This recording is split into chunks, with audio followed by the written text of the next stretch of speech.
Ladies and gentlemen, we're going to start a new game show that's no game at all called So You Say You're Something Else. So you say you're something else. Well, prove it. Tell me something that is profound, something that we didn't know that helps mankind in a great way, and you will be something else. Now, in order for me to host the show, I have to prove I'm worthy of hosting the show because I have to be able to say something that proves I really am something else.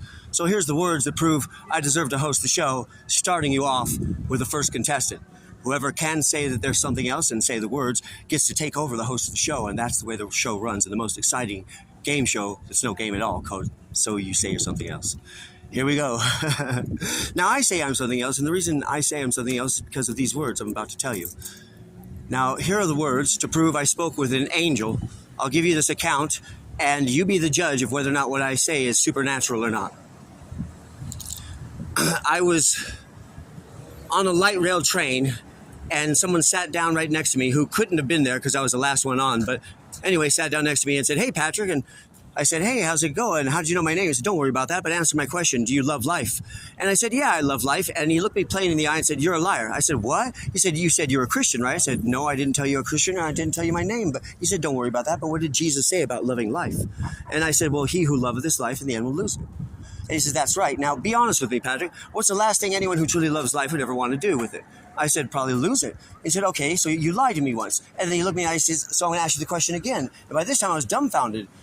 And he said, "Do you love life?" And I said, "No, I can't stand it with all these double meanings causing me to be a liar. And I know my heart and know the truth." He says, "You lied to me again." I said, "How's that?" He said, "Don't you remember what Jesus said about hating life?"